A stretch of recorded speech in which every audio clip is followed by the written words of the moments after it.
Salve, rapaziada, como vocês estão? Seguinte, vamos começar a nossa tão esperada aula de física óptica, que eu já tô devendo há uma semana para vocês. Então, vamos embora, começar com a nossa primeira aulinha, pegar a visão. Então, bem-vindos à primeira aula de física óptica. A gente vai começar com uma introdução aos princípios da óptica geométrica. Então, a óptica é a parte da física que estuda a natureza da luz e os seus fenômenos luminosos. E a gente pode dividir essa física óptica em duas partes. A óptica geométrica, que é o que a gente vai mais estudar aqui. Ela estuda os fenômenos luminosos sem se preocupar com a natureza física da luz. Já a física óptica, a óptica física, ela preocupa-se em estudar justamente essa parte da natureza da luz, as partes físicas da luz. Demorou? A gente vai mais estudar a óptica geométrica mesmo.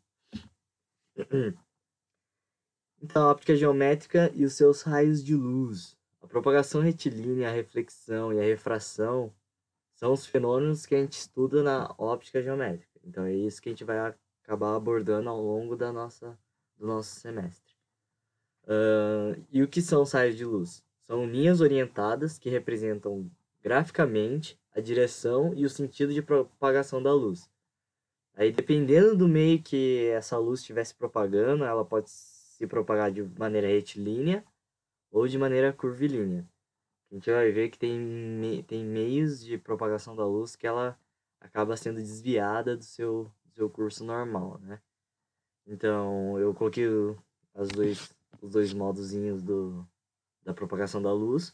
Geralmente, essas linhas, vêm acompanhadas por uma seta, o que vai representar o sentido e a direção que essa luz está propagando, tá?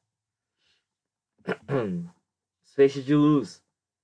Então, existem alguns feixes de luz e eles recebem nomes. O primeiro, a gente dá o nome de cônico divergente. São os raios de luz que divergem a partir de um ponto. Então, divergente é lembrar aquilo lá que se afasta uma coisa da outra. Ideias que se divergem, tá? Então, tá aí o exemplozinho, a imagenzinha para vocês.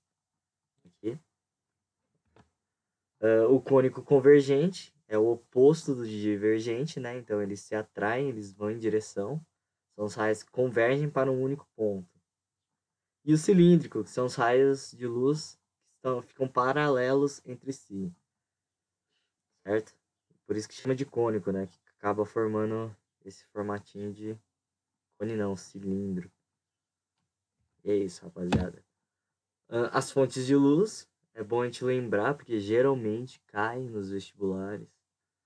Essa parte teórica mesmo, então sempre confunde a gente.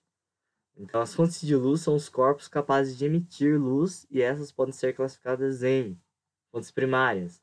São aquelas que emitem luz própria, ou seja, emitem a luz que produzem. Exemplo, o nosso Sol ou as nossas lâmpadas, né? Elas são capazes de emitir a sua luz própria.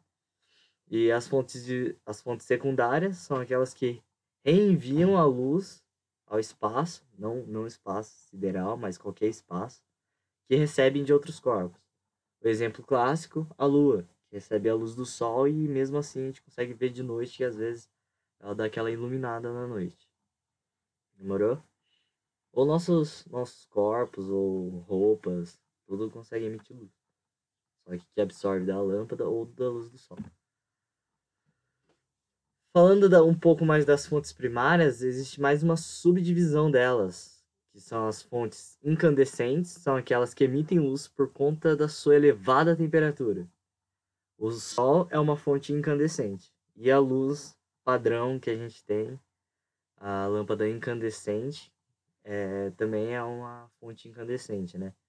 Que é aquele fiozinho que tem ali, é um fio de tungstênio, né? Que ele aquece muito e promove a luz que a gente vê, essa luz amarelada. Aí eu coloquei uma curiosidade que é, em geral, acima de 500 graus Celsius, que pode ser considerado uma fonte incandescente. As fontes luminescentes são aquelas que emitem luz em temperaturas relativamente baixas. Aí, nessas fontes luminescentes, a gente consegue dividir ainda em fluorescentes e fosforescentes. As fluorescentes muita gente deve conhecer, né? Que são aquelas lâmpadas que fazem aquela luz branca, né? Que dizem ser mais natureba, né? Polui menos. E as fosforescentes, acho que todo mundo chegou a conhecer também esse exemplo aí que eu coloquei, essa fotinha, todo mundo chegou a ter no quarto, que é aquilo que absorve a energia, a luz, e depois libera, que é o princípio básico desses adesivos de teto aí para criança. Para finalizar, vamos falar um pouquinho dos meios de propagação da luz. Também é muito importante saber, já vi muito vestibular colocando essa parte teórica simples e já vi muita gente errando. Demorou? Então, o meio transparente, que é quando se permite propagação da luz através de si, permitindo visão nítida dos objetos. Exemplo clássico é vidro, o vidro padrão. Tudo aquilo que permite a gente ver o objeto através do meio de maneira nítida é considerado meio transparente. O meio translúcido é quando se permite propagação da luz através de si, de modo a não permitir a visão nítida dos objetos. Então, aquilo que fica meio... Não dá pra ver certinho, é tipo o box do banheiro, tá ligado? Você consegue ver o que tá ali, mas não dá pra ver com certeza o que é. O meio opaco, quando não permite a propagação da luz através de si, então as paredes são meios opacos, certo? E um detalhezinho aqui é o meio homogêneo, que eu vi recentemente aparecendo nos vestibulares, em perguntinhas assim, e o pessoal não soube responder muito bem. Então, o meio homogêneo é quando todos os seus pontos apresentam as mesmas propriedades, ou seja, a mesma densidade, composição química e por assim vai. Um exemplo disso é a água, né? A água é um meio homogêneo. Fechou, galera? Então, era mais isso que eu queria apresentar para vocês, uma introdução leve sobre a física óptica para quem não conhece muito bem qual que é essa parte da física, né, que é a física óptica. É só uma partezinha de toda a matéria da física.